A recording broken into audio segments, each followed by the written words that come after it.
اعوذ باللہ من الشیطان الرجیم بسم اللہ الرحمن الرحیم الحمد للہ رب العالمین وصلی اللہ علی سیدنا و نبینا محمد و آلہ الطیبین الطاہرین۔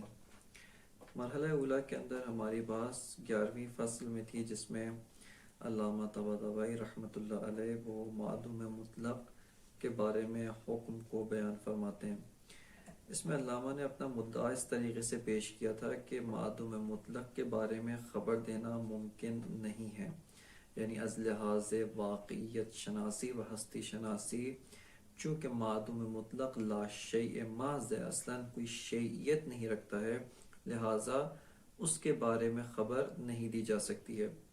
اس کے علاوہ حکم بیان کرنا یا کسی شے کے بارے میں خبر دینا وہ ثبوت شیئن لشیئن ہوتا ہے یا اثبات شیئن لشیئن ہوتا ہے، جبکہ معدوم مطلق اساساً لا شیء ہے، کچھ ہے ہی نہیں، لہٰذا اس کے بارے میں خبر بھی نہیں دی جا سکتی ہے۔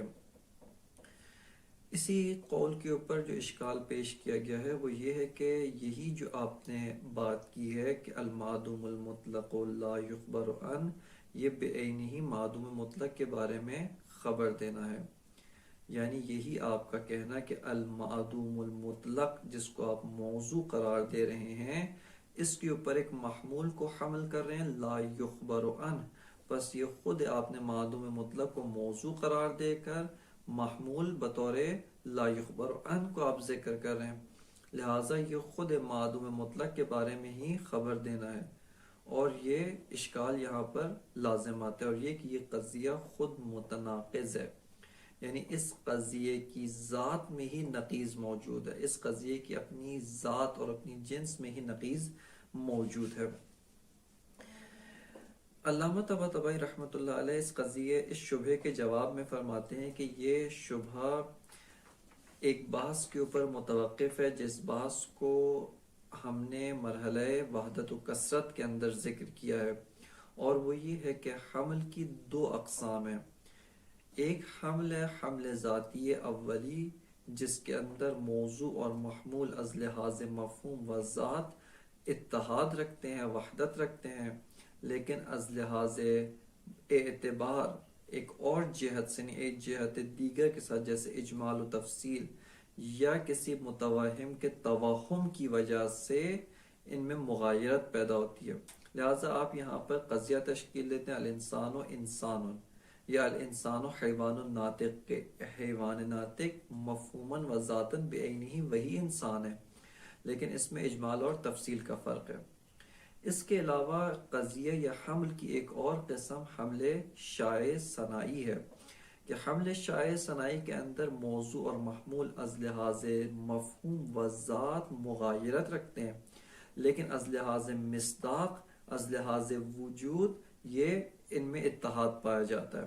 جیسے مثال کے طور پہ الانسان ناطق، الانسان ضاحک یا الانسان ماشی، کہ یہاں پر انسان کا مفہوم غیر از مفہوم ماشی ہے، انسان کی ذات غیر از ذات ضاحک ہے، لیکن مصداقاً انسان اور ماشی جمع ہوئے میں، مصداقاً ایک ہی مصداق میں انسان بھی صدق کرتا ہے اور اسی مصداق کے اوپر ماشی بھی صدق کرتا ہے، اگرچہ جیسے پہلے آپ کی خدمت میں عرض کیا تھا کہ جہت صدق یہاں پر متفاوت اور فرق کرتے ہیں۔ ان دو قضایا کی و ان دو حمل کی اقسام کو بیان کرنے کے بعد سے علامہ طباطبائی رحمۃ اللہ علیہ فرماتے ہیں کہ یہیں سے ہماری مشکل حل ہو جاتی ہے، اور یہ جو مستشکل کا اشکال ہے وہ در حقیقت قضیے میں موجود ان دو جہات کی طرف توجہ نہ کرنے کی وجہ سے پیدا ہوتا ہے، اور جب ہم ایک قضیے کو ان دو جہات سے نگاہ کریں، یعنی اس میں حمل اولی کو حمل شائع سے جدا کریں، یہاں پر کوئی مشکل پیش نہیں آتی ہے، اور یہ قضیہ کہ المعدوم المطلق لا یخبر عنہ، یہ قضیہ مکمل طور پہ صادق ہے، اور یہ قضیہ ایک قضیہ نفس الامریہ صادقہ ہے۔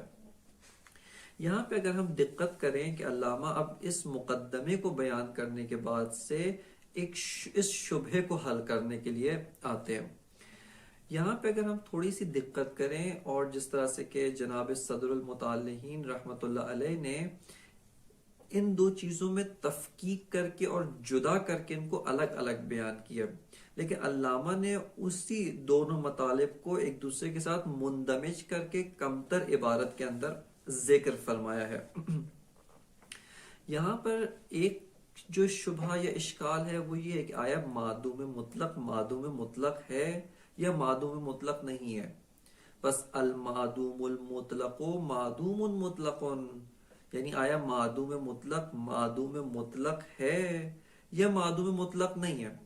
ایک دفعہ ہم قضیہ بناتے ہیں المعدوم المطلق معدوم مطلق، معدوم مطلق ہے، خوب یہ قضیہ ہم تشکیل دے۔ ایک دفعہ ہم کہتے ہیں کہ المعدوم المطلق لیس بمعدوم مطلق، کہ جو معدوم مطلق ہے وہ معدوم مطلق نہیں ہے، وہ ایک جہت سے موجود ہے، ایک جہت سے وجود و حظ وجودی رکھتا ہے، وہ ایک جہت سے اس کا جو ہے وہ مصداق یعنی حظ وجودی پایا جاتا ہے، اس جہت سے معدوم مطلق نہیں ہے۔ بس یہاں پر بھی مستشکل کو شبہ ہو جاتا ہے کہ ان میں تناقض ہے، جبکہ ان دونوں کی جہات الگ الگ ہے۔ المعدوم المطلق معدوم مطلق من جہت والمعدوم المطلق لیس بمعدوم مطلق من جہت اخرى، کہ جو معدوم مطلق ہے وہ ایک جہت سے معدوم مطلق ہے اور ایک جہت دیگر سے معدوم مطلق نہیں ہے، ایک اور جہت و ایک اور جنبے کی جانب جب ہم توجہ کرتے ہیں وہ معدوم مطلق نہیں ہے۔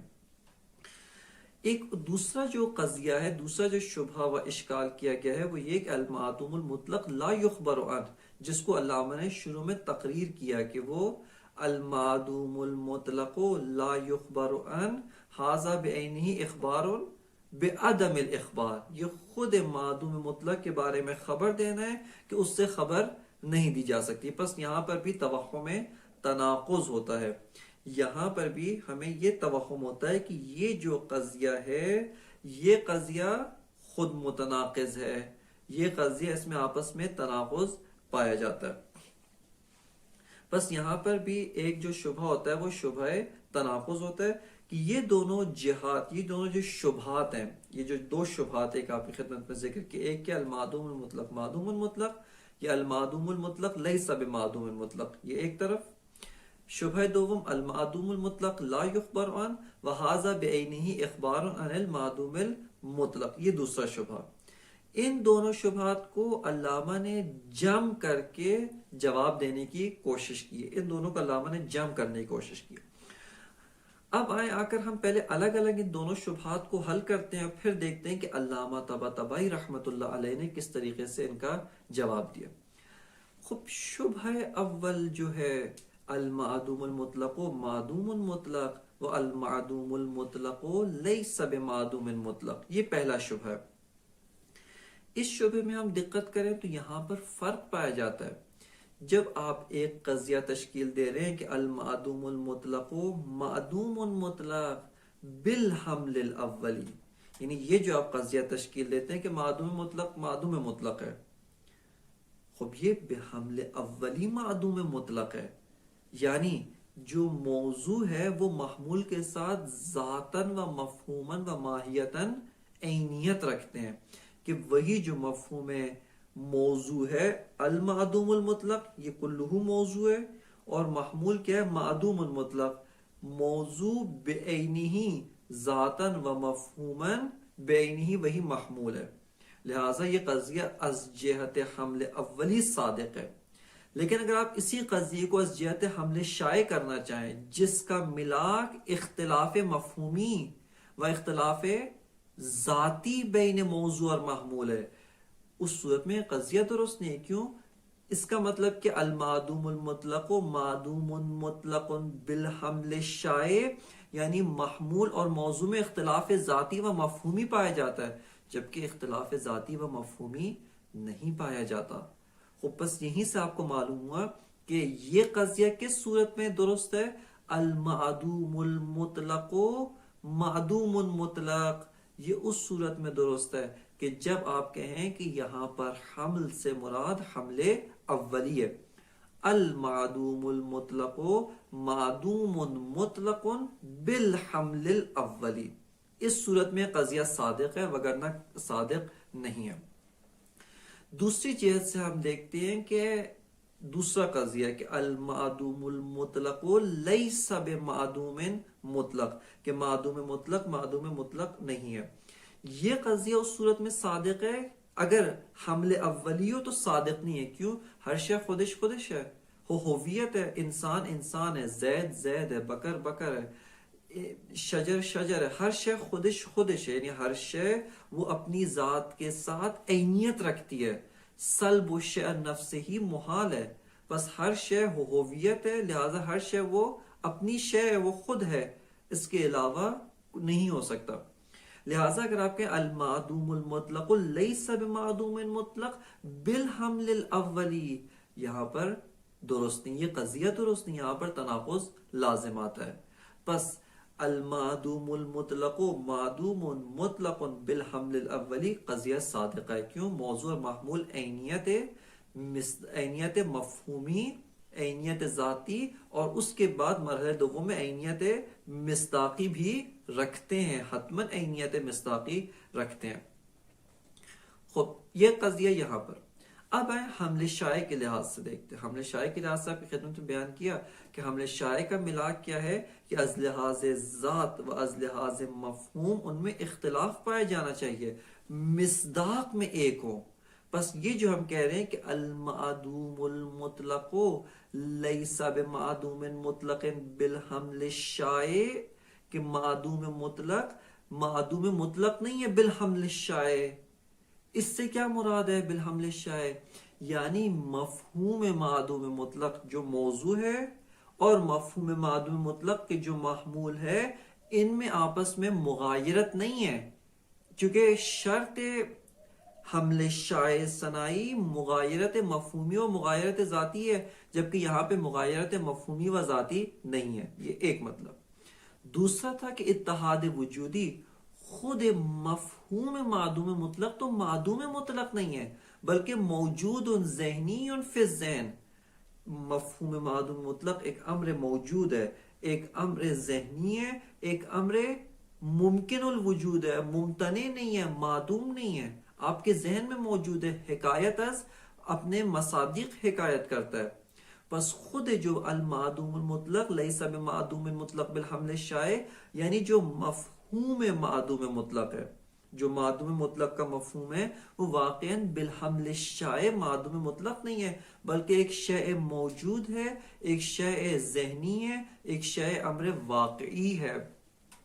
لہٰذا اس جہت سے بالحمل الشائع یہاں پر کوئی اشکال لازم نہیں آتا. یہ ایک مسئلہ. بس آپ نے دیکھا یہاں پر کس طریقے سے ہم نے تفاوت حملین، دو حمل، یعنی تفاوت حمل اولی و حمل شائع کے ذریعے سے اس شبہ کو دفع کیا.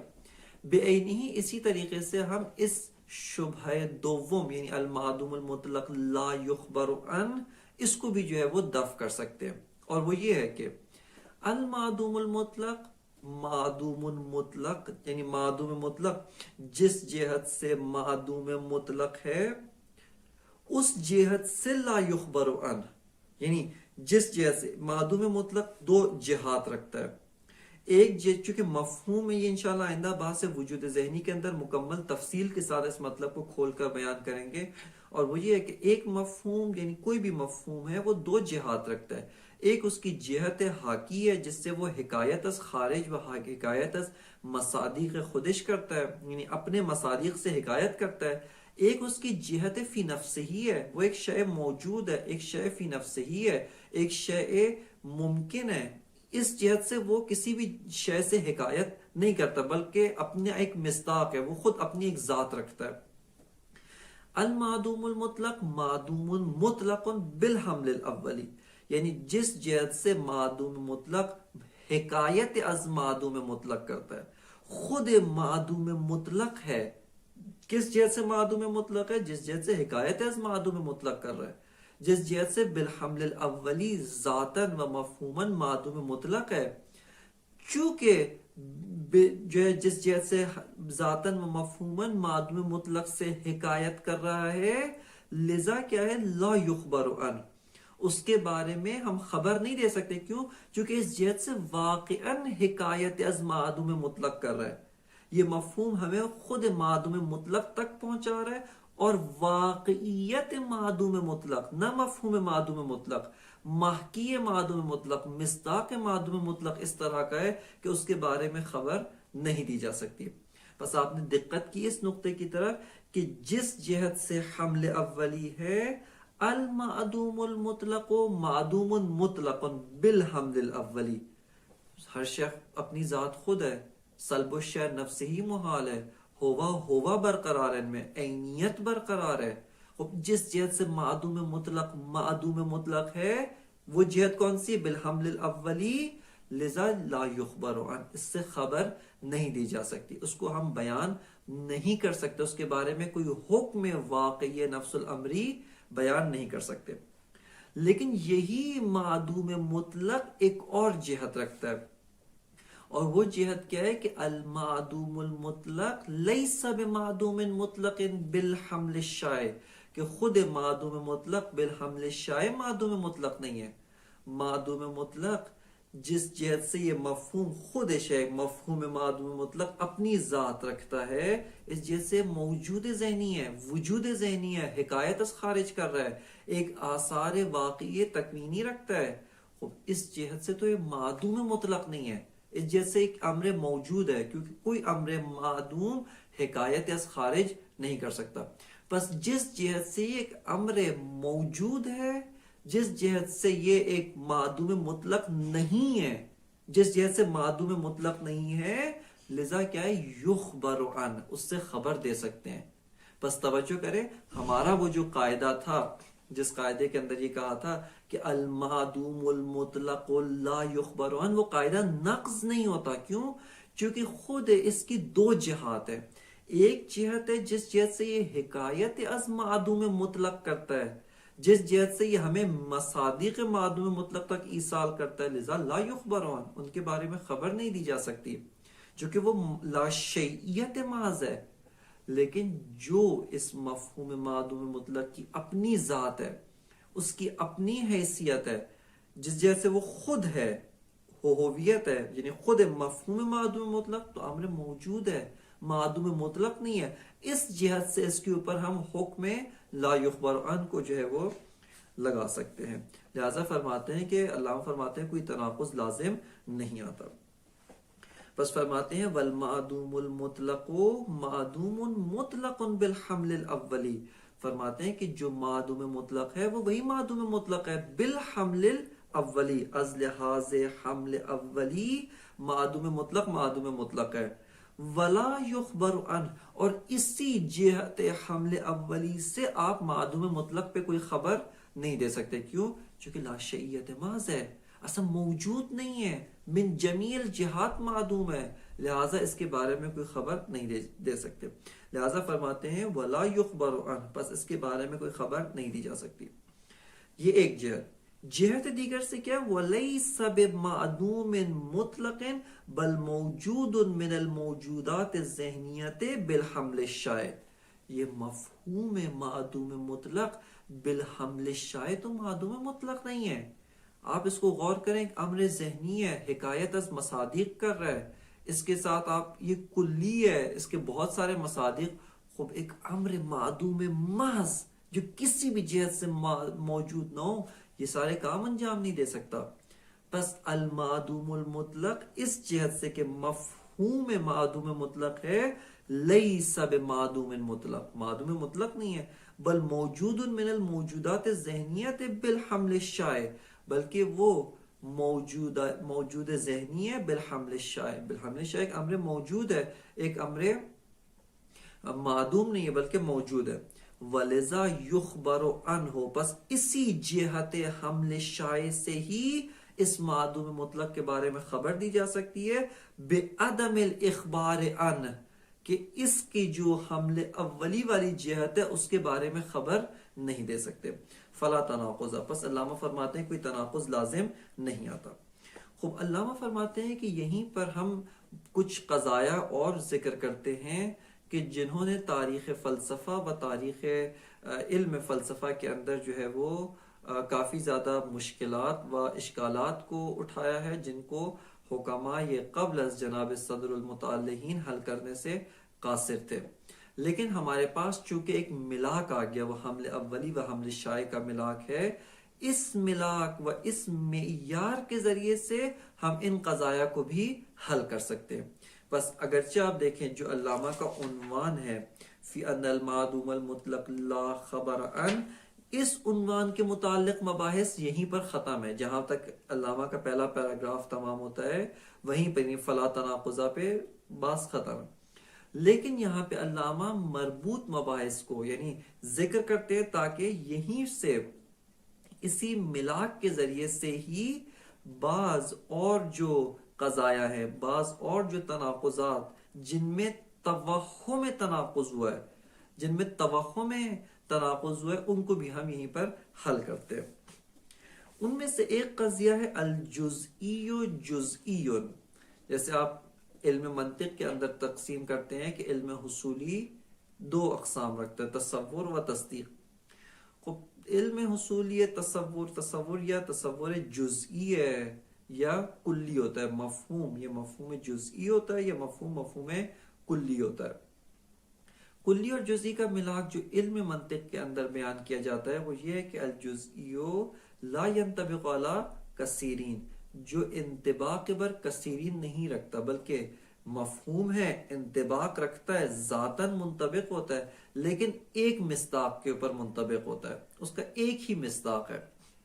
البتہ یہ بات علم منطق کے اندر تذکر دی جا چکی ہے، اور وہ یہ ہے کہ جزئی و کلی کا ملاک مصادیق بالفعل نہیں ہے، بلکہ خود مفہوم کی صلاحیت انطباق بر کثیرین یا عدم انطباق بر کثیرین ہے۔ یعنی مثال کے طور پہ ممکن ہے ایک مفہوم اپنی ذات کے لحاظ سے انطباق بر کثیرین رکھتا ہو، لیکن واقعیت خارجی میں اس کا کوئی مصداق نہیں ہے یا ایک سے زیادہ مصادیق موجود نہیں ہے۔ جیسے مثال کے طور پہ مفہوم واجب الوجود، خود واجب الوجود متعدد مصادیق رکھتا ہے، یعنی خود آپ اس مفہوم کو ذکر کریں، مفہوم کو نگاہ کریں، مفہوم کہتا ہے کہ میں کیا ہوں، ینطبق علی کثیرین، اگر یہ واجب الوجود ہے میں اس پہ بھی صدق کروں گا، یہ دوسرا واجب الوجود ہے اس پہ بھی صدق کرتا ہوں، تیسرا واجب الوجود پیدا ہو جائے اس پہ بھی صدق کروں گا۔ بس جتنے مصادیق واجب الوجود لاتے جائیں، مفہوم واجب الوجود اس کے اوپر صدق کرنے کے لیے آمادہ اور تیار ہے۔ بس یہ جو مفہوم ہے یہ مفہوم کلی ہے۔ لیکن اگر ہم الہیات اور بالخصوص توحید کے ماننے والے اور بالاخص کے علامہ یہاں پر جو 12واں مرحلہ ہے اس کے اندر ذکر فرمائیں گے کہ واجب الوجود ایک سے بیشتر ممکن نہیں ہے، محال ہے ہستی میں ایک سے زیادہ واجب الوجود کا ہونا، لہٰذا یہ مفہوم کے کلی ہونے کو نقض نہیں کرتا، کیونکہ کلیت و جزئیت کے اندر بالفعل مصادیق کا ہونا ضروری نہیں ہے۔ یہ نقطہ اس کی جانب توجہ کرنے کی ضرورت ہے۔ خب ایک قضیہ جو حکماء کے لیے و بالخصوص اہل منطق یعنی جو حکماء منطقی کے لیے جو باعث اشکال و درد سر بنا، وہ یہی قضیہ ہے الجزئی جزئی ولیس بجزئی وہو کلی۔ خوب انہوں نے کہا کہ دیکھیں جزئی جزئی ہوتا ہے، خوب چونکہ ہر شے خودش ہے، ہر شے اپنی ذات رکھتی ہے، جزئی جو ہے وہی جزئی ہی ہے۔ لیکن آپ دیکھیں یہ جزئی مفہوم جزئی یہ زید پہ بھی صدق کرتا ہے۔ خود توجہ کریں یہاں پہ جزئی کیا ہے، مفہوم ہے، ایک مفہوم جزئی میں بحث ہو رہی ہے۔ یہ مفہوم جزئی کا ایک مصداق کیا ہے، مفہوم زید، کہ مفہوم زید کا مصداق خود زید ہے۔ خب یہ جو مفہوم زید ہے یہ جزئی ایک مفہوم جزئی ہے، کیوں؟ چونکہ لا ينطبق علی کثیرین۔ مفہوم امر جو ہے وہ ایک مفہوم جزئی ہے، لا ينطبق علی کثیرین۔ مفہوم بکر بھی ایک مفہوم جزئی ہے چونکہ فقط بکر پہ صدق کرتا ہے۔ مفہوم خالد بھی ایک مفہوم جزئی ہے چونکہ فقط خالد پہ صدق کرتا ہے، زید پہ صدق نہیں کرتا، کسی اور پہ صدق نہیں کرتا۔ خب ایک ہے مفہوم زید، مفہوم عامر، مفہوم بکر، مفہوم خالد، یہ اور اس کے علاوہ الا ماشاء اللہ یہ کتاب، اس کتاب کا مفہوم، کتاب دوم کا مفہوم، ایک کتاب سوم کا مفہوم، اس درخت کا مفہوم، اس درخت، یہ سارے مفاہیم جزئی ہیں، اور یہ مفاہیم خود کے خود مصداق مفہوم الجزئی ہیں، یعنی یہ جو مفہوم جزئی ہے اس کی یہ مصادیق یہ سارے مفاہیم جزئیاں ہیں. پس خود جو مفہوم جزئی ہے ایک مفہوم کلی ہے. کیوں؟ چونکہ ینطبق علی کثیرین بالفعل، بالفعل منطبق بر کثیرین ہے، بالفعل واقعا و حقیقتاً بالفعل جو ہے وہ مصادیق کثیرہ کے اوپر صدق کر رہا ہے. یہ مفہوم یہ کتاب مثال کے طور پہ کتاب بدایت الحکمہ علامہ طباطبائی، یہ نسخہ اس کتاب کا ایک مفہوم جزئی ہے. یہ انسان، حاضل انسان ایک مفہوم جزئی ہے. زید، بکر، عمر، خالد، یہ سارے مفاہیم جزئیہ، یہ سارے کے سارے مفاہیم جزئیہ خود مصداق ہیں المفہوم الجزئی کے. وہ مفہوم کی جو جزئی ہے اس کی یہ سارے کے سارے مصادیق ہیں. پس خود مفہوم جزئی تو ایک مفہوم کلی ہوا. کیوں؟ ینطبق علی کثیرین، یہ منطبق بر کثیرین ہے. بس اس جہت کے ساتھ آپ نے توجہ کی کہ یہاں پر ایک تناقض لازم آتا ہے، اور وہ کیا؟ الجزئی جزئی، جزئی جزئی ہے. کیوں؟ اگر جزئی جزئی نہ ہو سلب الشیء نفس ہی لازم آتا ہے جو محال ہے. خود دوسری طرف سے ہم دیکھ رہے ہیں کہ جزئی جزئی نہیں ہے، کلی ہے. ینطبق علی کثیرین لیس بجزئی، خود جزئی منطبق بر کثیرین ہو رہا ہے، جزئی نہیں ہے، کلی ہو گیا.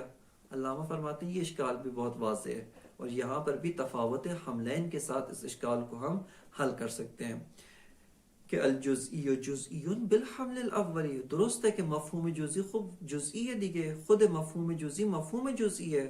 ہر شے خودش ہے، ہر شے اپنی ذات کے لحاظ سے خود ہوتی ہے. سلب الشیء عن نفسه محال، کسی بھی شے کو اپنی ذات سے، اس ذات کو اپنی ذات سے سلب کرنا محال ہے. بس اس لحاظ و اس اعتبار جو حمل اولی ہے اس لحاظ سے ہر شے خودش ہے. لیکن بالحمل الشائع یہ مفہوم جزئی ایک امر کلی ہے، ایک مفہوم کلی ہے. کیوں؟ چونکہ مصادیق بالفعل رکھتا ہے. پس تناقض کی جو شرائط ہیں، جو تناقض قضایا میں جو تناقض کی شرائط پیش کی جاتی ہیں، 8 شرائط جن کو علم منطق میں ذکر کیا، وحدت موضوع، وحدت معمول و الی آخر، ان میں سے ایک شرط وحدت حمل بھی ہے، اور وہ شرط یہاں پہ پوری نہیں ہے. کیوں؟ الجزئی جزئی بالحمل الاولی والجزئی لیس بجزئی بالحمل الشائع. بس فلا تناقض، اس صورت میں کوئی تناقض نہیں ہے. ہاں اگر آپ اس طریقے سے کہیں الجزئی جزئی بالحمل الاولی والجزئی لیس بجزئی بالحمل الاولی، یہاں پر تناقض لازم آتا ہے. یا اگر آپ یہ قضیہ بنائیں الجزئی جزئی بالحمل الشائع والجزئی لیس بجزئی بالحمل الشائع، یہاں پر تناقض لازم آتا ہے. لیکن یہ کہنا کہ الجزئی جزئی بالحمل الاولی والجزئی لیس بجزئی بالحمل الشائع، اس صورت میں کوئی تناقض لازم نہیں آتا ہے. ایک اور جو اس کا مصداق ہے جہاں پر توہم تناقض ہوا ہے وہ ہے شریک الباری، یعنی خداوند متعال باری تعالی کا شریک جو ممتنع الذات ہے، ممتنع الوجود ہے، جس کے لیے وجود ممتنع ہے، اس کا خارج میں متحقق ہونا محال ہے. خوب شریک الباری کے بارے میں بھی یہی ہے.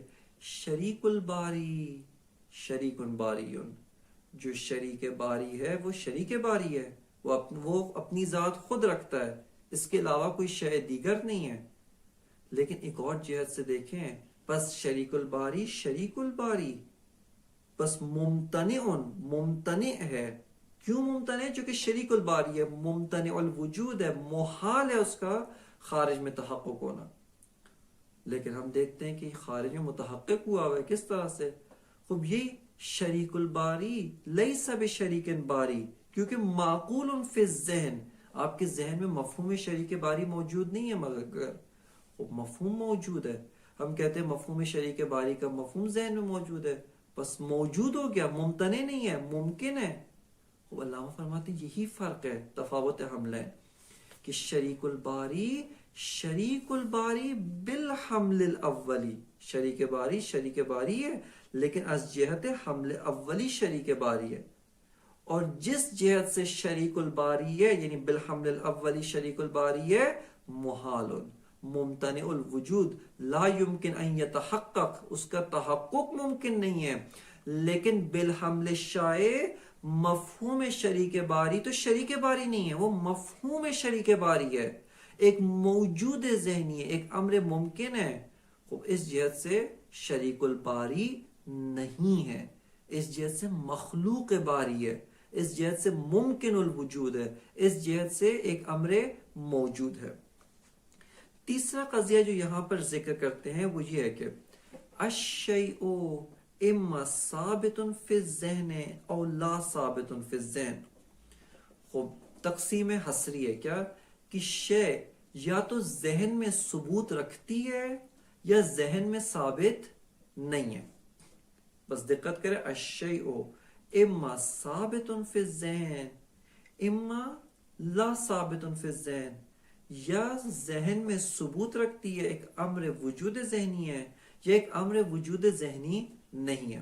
خوب اب آئے شق دوم کی طرف. خوب یہ جو لا ثابت فی الذہن ہے، ذہن میں ثبوت نہیں رکھتا ہے، خوب معقول ہے، اس کو آپ تعقل کر رہے ہیں، اس کو آپ فہم کر رہے ہیں، پس یہ بھی ذہن میں ثابت ہے. جو لا ثابت فی الذہن ہے یعنی لیسا بثابت فی الذہن، جو ذہن میں ثبوت نہیں رکھتا، ذہن میں ثابت نہیں ہے، خوب تعقل کر رہے ہیں، اس کو ہم سوچ رہے ہیں، تفکر کر رہے ہیں، اس کو آپ نے قضیے میں محمول قرار دیا. محمول ایک امر ذہنی ہے، بس یہ جو لا ثابت فی الذہن ہے یہ بھی فی الذہن ثابت، یہ بھی ذہن میں ثابت ہو گیا ہے، یہ بھی ذہن میں موجود ہو گیا. وہذا تناقض. علامہ فرماتے ہیں یہ قضیہ بھی بہت آسانی کے ساتھ قابل جواب ہے کہ جو لا ثابت فی الذہن ہے وہ لا ثابت فی الذہن ہے من جہت حمل الاولی، وہ از جہت حمل اولی لا ثابت فی الذہن ہے، لیکن لا ثابت فی الذہن از جہت حمل شائع، جو کہ مفہوم لا ثابت فی الذہن از جہت حمل شائع خوب ثابت فی الذہن، ذہن میں موجود ہے، ایک امر محمول ہے، اس کو آپ نے تعقل کیا ہے، تفکر کیا ہے، بس بالحمل شائع ہوا ثابت فی الذہن، ذہن میں موجود ہے. بس جہاں پر تفاوت حملین آتا ہے وہاں پر کوئی تناقض پیش نہیں آتا ہے.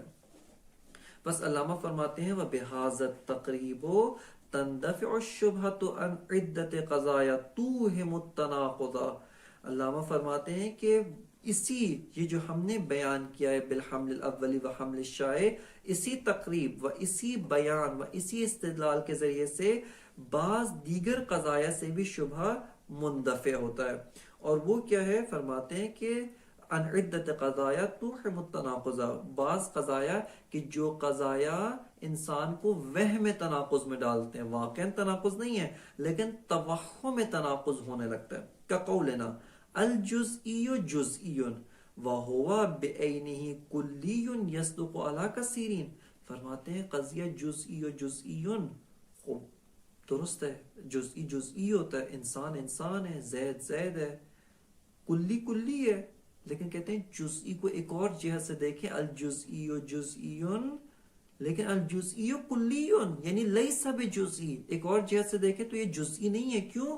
یہ جزئی مفہوم زید جزئی اس پہ بست کر رہا ہے، مفہوم امر جزئی اس پہ بست کرتا ہے، اس جزئی پہ بست کرتا ہے، اس پہ بس ایک امر کثیرین پر صدق کر رہا ہے. لہذا فرماتے ہیں وَهُوَ بِعَيْنِهِ كُلِّيٌّ، یہ بعینہ کلی ہے، یصدق علی الکثیرین، جو امور کثیرین کے اوپر صدق کر رہا ہے.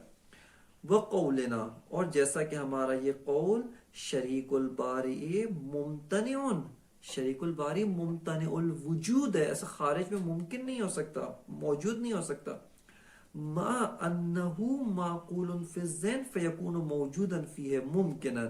فرماتے ہیں کہ خوب شریک الباری کو تو آپ نے تعقل کیا ہے، موضوع قرار دیا، پس موجود ذہنی ہو گیا، پس ممکن الوجود، پس تناقض لازم آتا ہے. کیوں؟ ایک جہت سے آپ کہہ رہے ہیں شریک الباری ممتنع، دوسری جہت سے یہی شریک الباری موجود فی الذہن، یہ شریک الباری ممکن، پس لیس بممتنع، پس تناقض لازم آتا ہے. لہذا فرماتے ہیں وقولنا شریک الباری ممتنع ما انہ معقول فی الذہن، جبکہ یہ ذہن میں تعقل کیا، ذہن میں مفہوم اس کا موجود ہے، مدرک فی الذہن ہے.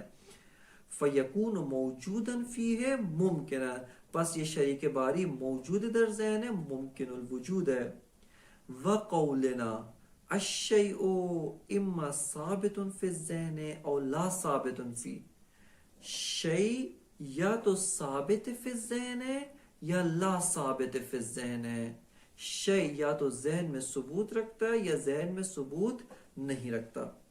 واللہ ثابت فی الذہن ثابت فیہ لأنہ معقول، فرماتے ہیں اور جو لا ثابت فی الذہن ہے یہ بھی ذہن میں ثابت ہے. کیوں؟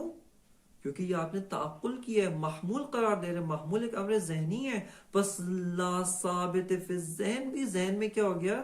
ثابت ہو گیا. لہذا فرماتے ہیں تناقض لازم آتا ہے. جس کو آپ خود کہہ رہے ہیں لا ثابت فی الذہن، وہ ذہن میں ثابت ہو رہا ہے، لہذا تناقض لازم آتا ہے. فرماتے ہیں وجہ الاندفاع، وجہ اندفاع وہی جو علامہ نے پہلے ذکر فرمائی، ان الجزئیہ جزئی بالحمل الاولی کلی بالحمل الشائع. فرماتے ہیں جزئی جزئیہ بالحمل الاولی، ہر شے خود اپنی ذات ہوتی ہے، اپنی ذات سے سلب ہونا محال ہے، بالحمل الاولی، لیکن بالحمل الشائع کیا ہے؟ کلی ہے. یہ مفہوم جزئی اس پہ بھی صدق کر رہا ہے، اس شے پہ بھی، اس شے پہ بھی، ہزاروں مفاہیم جزئیہ پر صدق کرتا ہے. لہذا خود ایک مفہوم کلی ہے، لیکن جزئی کا مفہوم کلی ہونا بالحمل الشائع ہے. فرماتے ہیں وجہ الاندفاع ان الجزئیہ جزئی بالحمل الاولی کلی بالحمل الشائع، بالحمل الشائع کلی ہے. وشریک الباری شریک الباری بالحمل الاولی، شریک الباری شریک الباری ہے بالحمل الاولی.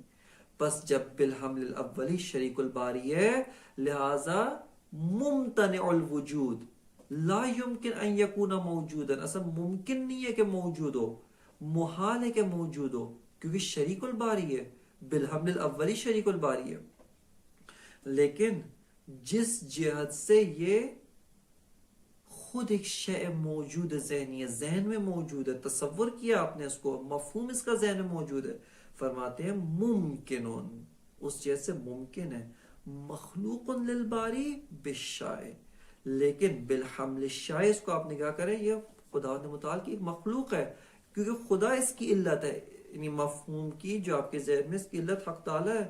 لہذا مفہوم شریک الباری ممکن الوجود مخلوق للباری بالحمل الشائع.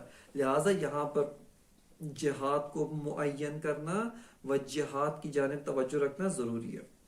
واللہ ثابت، تیسرا جو قضیہ تھا جس میں توہم تناقض ہوا، واللہ ثابت فی الذہن کذالک بالحمل الاولی، واللہ ثابت فی الذہن لا ثابت فی الذہن بالحمل الاولی، بالحمل الاولی لا ثابت ہے، لیکن وثابت فیہ بالشائع، لیکن از لحاظ حمل شائع ثابت فی الذہن ہے، ذہن میں ثابت ہے. بس یہیں پر 11ویں فصل کو علامہ طباطبائی رحمۃ اللہ علیہ تمام کرتے ہیں. اس کے بعد سے ہم وارد ہوتے ہیں 12ویں فصل میں کہ جو مرحلہ اولا کی آخری فصل ہے، اور یہ بھی انتہائی اہم مباحث ہے، انتہائی تاریخی مباحث، یعنی قدیم تاریخ جناب شیخ الرئیس یا شاید اس سے بھی پہلے سے یہ بحث جو ہے وہ بیان ہوتی آ رہی ہے. یہاں پر بعض جن چیزوں کی جانب توجہ کرنے کی ضرورت ہے، اس سے پہلے کہ ہم خود محتوا یہ فصل کے اندر وارد ہوں، کہ شاید آج اس فصل کے بارے میں بعض مقدمات بیان کیے جائیں اور درس بعدی کے اندر، جلسہ بعدی کے اندر ہم خود محتوا فصل و عبارت علامہ طباطبائی رحمۃ اللہ علیہ میں وارد ہوں. اور وہ یہ ہے کہ اس بحث کو دو طریقے سے دیکھا جا سکتا ہے، اور علامہ نے نہایت الحکمہ میں یہی کام کیا ہے. ایک مرتبہ ہم اس بحث کو بعنوان احکام سلبی معدوم میں سے بیان کر سکتے ہیں، یعنی المعدوم اعادت المعدوم ممتنع، یعنی اعادہ معدوم ممتنع ہے. بس یہاں پر ہم اس معدوم کو یعنی اس موضوع کو، اس بحث کو از جہت احکام امتناعی معدوم شمار کریں، یعنی اس کو ہم احکام معدوم میں سے قرار دیں، عوارض ذاتیہ معدوم میں سے قرار دیں. ایک اور جو اس موضوع و اس بحث کو بیان کرنے کا روش ہے، درست روش ہے، اور اس کو حکما و حکما سے پہلے یا حکما سے تقدم رکھتے ہیں اس مسئلے کے اندر، وہ ہے عرفا. عرفا نے اس مسئلے کو اس جہت سے بیان کیا ہے، لا تکرار فی التجلی یا لا تکرر فی التجلی. چونکہ عرفا وحدت شخصی وجود کے قائل ہیں، وحدت شخصی اطلاقی سمدی وجود کے قائل ہیں، بقیہ موجودات کثرات ان سب کو از جنس و سنخ تجلی مانتے ہیں، کیونکہ جنس و سنخ وجود سے نہیں ہے، کہ انشاءاللہ ان کی مباحث اپنی جگہ پر اس کے بارے میں تفصیل سے بیان کی جائیں گی. اس کے بارے میں حکماء قاعدہ کہتے ہیں کہ کوئی بھی تجلی اس میں تکرار نہیں ہے. جب ایک تجلی حق تعالیٰ افاضہ کرتا ہے اور وہ تجلی افاضے کے بعد معدوم ہوتی ہے، دوسری جو تجلی ہے وہ بے عینی ہی پہلی تجلی نہیں ہے، اگرچہ ممکن ہے اس کے شبیہ ہو، اگرچہ ممکن ہے کچھ جہات سے، کچھ دیگر جہات سے پہلی والی تجلی سے بہت زیادہ مشابہت و مماثلت رکھتی ہو، لیکن بے عینی ہی من جمیع الجہات بے عینی ہی وہی تجلی ہو، فرماتے ہیں یہ ممکن نہیں ہے. لا تکرار فی التجلی. یہیں سے یہ قاعدہ جناب صدر المتعلہین انہوں نے اس کو وجود میں جاری کیا، اور فرماتے ہیں لا تکرر فی الوجود، کہ جناب صدر المتعلہین نے اس بات کو لا تکرر فی الوجود کے عنوان سے بیان کیا. اگر اس بات کو لا تکرر فی الوجود کے عنوان سے بیان کرے، اس صورت میں بعض عوارض ذاتیہ سلبیہ وجود میں سے ہے، کہ آپ اس بات کو عوارض وجود میں سے قرار دے رہے ہیں، نہ کہ عوارض عدم میں سے. پس یعنی یہ لا تکرار فی التجلی یا لا تکرار فی الوجود ولا تکرر فی الوجود، اس جہت سے دیکھیں، یعنی وجود میں تکرر نہیں ہے، وجود میں تکرار نہیں ہے، اس جہت سے دیکھیں تو یہ عوارض ذاتیہ وجود میں سے ہے اور احکام سلبیہ وجود میں سے ہے. اور اس عنوان کے ساتھ اس باس کو ہمیں ملحق کرنا چاہیے فصل سابق کے ساتھ، کہ جہاں پہ علامہ نے بیان کیے فی احکام الوجود السلبیت، جہاں پہ احکام سلبیہ وجود کو بیان کرتے ہیں، وہیں پر ایک حکم ہفتم کے طور پہ اس کو بھی بیان کرنا چاہیے، اور یہ اسی کے ساتھ جو ہے وہ احکام سلبیہ وجود میں سے ملحق ہو جائے گا.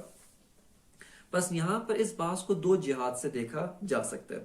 نہایت الحکمہ کے اندر علامہ طباطبائی رحمۃ اللہ علیہ نے اسی بحث کو فی امتناع اعادت المعدوم بعینہ، اسی بحث کو لا تکرر یا لا تکرار فی الوجود کے عنوان سے علامہ نے ذکر فرمایا ہے. پس وہاں پہ علامہ نے انہ لا تکرر فی الوجود کے عنوان سے علامہ نے ذکر کیا ہے. خب یہ مطلب یہاں پر واضح ہے، اور جناب صدر المتعلی نے بھی اس طرح سے کیا. لیکن جناب صدر سے پہلے بقیہ حکما و دیگر بزرگواران انہوں نے اس بحث کو فی امتناع اعادت المعدوم اسی عنوان سے ذکر کیا. پس اگر اس بحث کو آپ دیگر کتب کے اندر مطالعہ کرنا چاہیں، یہ دو عناوین لا تکرر فی الوجود یا لا تکرار فی الوجود، یا دوسرا عنوان فی امتناع اعادت المعدوم یا استحالہ اعادہ معدوم، اس جہت سے ہمیں کتب حکمی کے اندر تلاش کرنا چاہیے. یہ ایک مطلب. دوسرا مطلب جو ہے وہ از جہت تاریخی ہے، کہ یہ جو بحث ہے ایک نزاع قدیمی بین حکما و متکلمین حکما، یہ ایک گروہ، و متکلمین محض واقع ہوا ہے.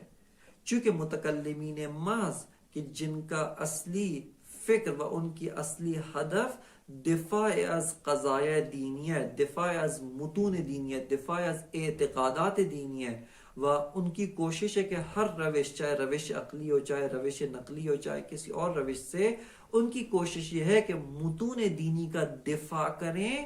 انہوں نے آ کر اس بحث کو ایک اور طریقے سے بیان کیا ہے. انہوں نے آ کر اس بحث کو جائز قرار دیا، اعادہ معدوم کو جائز بلکہ واجب قرار دیا کہ حتماً اعادہ معدوم ہونا چاہیے. وہ فرماتے ہیں، حکما کہتے ہیں کہ شرائع دینی، ہم کتب دینیہ کے اندر، متون دینیہ، آیات و روایات کے اندر جو مذہب اسلام، حتی مذہب اسلام سے پہلے بھی جتنے بھی ادیان توحیدی و ادیان آسمانی ہیں، ان سب کے اندر قیامت کا وعدہ دیا گیا ہے.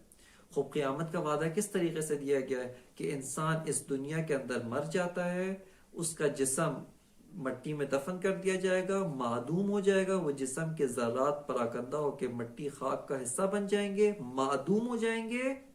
خداوند متعال قیامت میں دوبارہ اس کو زندہ کرے گا. خداوند متعال دوبارہ ان اجزاء کو اکٹھا کرے گا، دوبارہ روح پھونکے گا. پس وہ شے کہ جو معدوم ہو گئی ہے بے عینی ہوا وہی ذات، وہی انسان دوبارہ اٹھایا جائے گا. یہیں پر ضمن میں بیان کر دیا جائے کہ یہاں پر اعادت المعدوم بے عینی، یہ جو قید ہے بے عینی، یہ بہت اہم قید ہے. یہ متعلق ہے بے اعادہ، یعنی بے عینی جو معدوم ہوا ہے، جو نیست ہوا ہے، جو نابود ہوا ہے، بے عینی وہی دوبارہ موجود ہو، بے عینی وہی دوبارہ زندہ کیا جائے، بے عینی اسی کو دوبارہ بیان کی، اسی کو دوبارہ اٹھایا جائے. کیونکہ اگر ایک انسان مرے، وہ معدوم ہو، اس کی جگہ ایک اور کو آپ اٹھا کر، ایک اور کو محشور کر کے اس کے اعمال کی سزا دیں، اس کے اعمال کی جزا، اس نے اگر اچھائی کی ہے اس کو بہشت میں ڈال دیا جائے، اس نے اگر گناہ کیا ہے اس کو جہنم میں ڈال دیا جائے. اب یہ تو عدالت کے خلاف ہے. یعنی کوئی انسان عادل بھی یہ کام نہیں کرتا، چاہے کہ ذات حق تعالی جس کے اوصاف ذاتیہ میں سے عدالت ہے. بس فرماتے ہیں کہ متکلمین اس ہدف کے تحت و اس انگیزے کے تحت آئے اور آ کر انہوں نے اعادہ معدوم بعینہ کو ممکن قرار دیا، بلکہ چجائے کہ انہوں نے کہا واجب ہے، حتماً اعادہ معدوم بعینہ رونما ہوگا.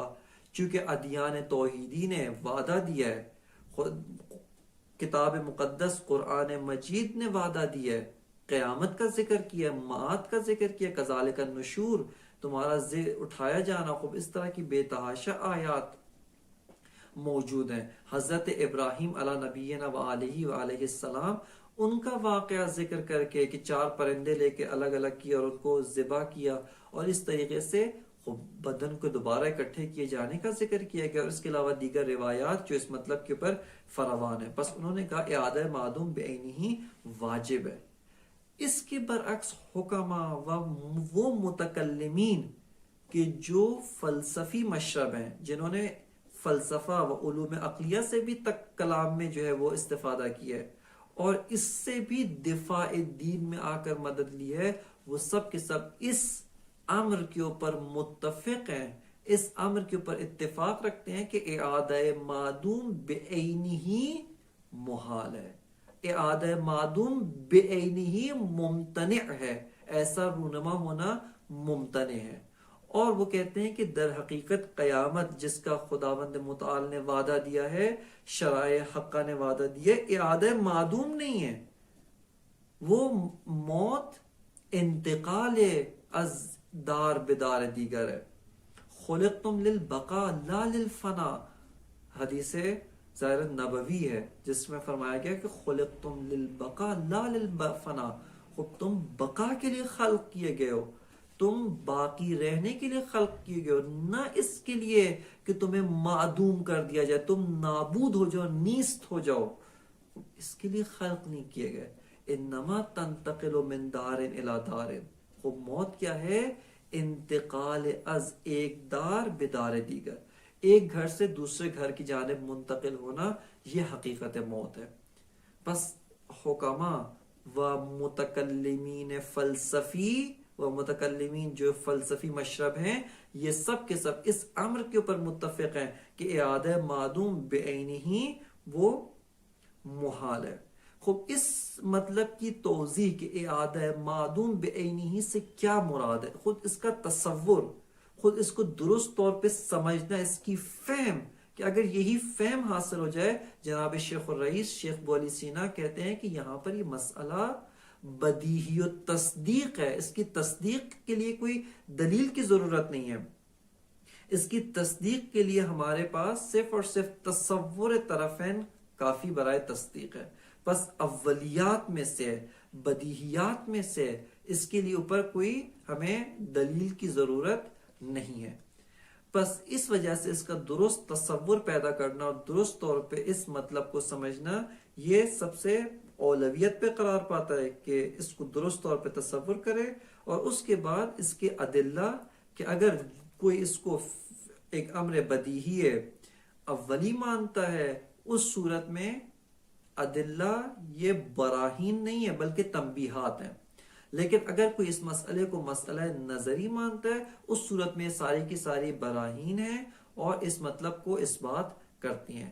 لہٰذا اگر کوئی اس موضوع کو و اس مدعا کو درست طور پہ تصور کرے، چہ جائے کہ اس کو براہین کی ضرورت نہ پڑے اور یہ امر اس کے لیے ایک امر بدیہی اولی قرار پائے. لہٰذا ان تفاصیل کو انشاءاللہ آئندہ آنے والے درس کے اندر دیکھا جائے گا، اور تفصیل کے ساتھ علامہ کی عبارت کے ساتھ ساتھ جو دیگر مطالب ہیں ان کی جانب بھی توجہ کی جائے گی. وصلی اللہ علی سیدنا و نبینا محمد و آلہ الطیبین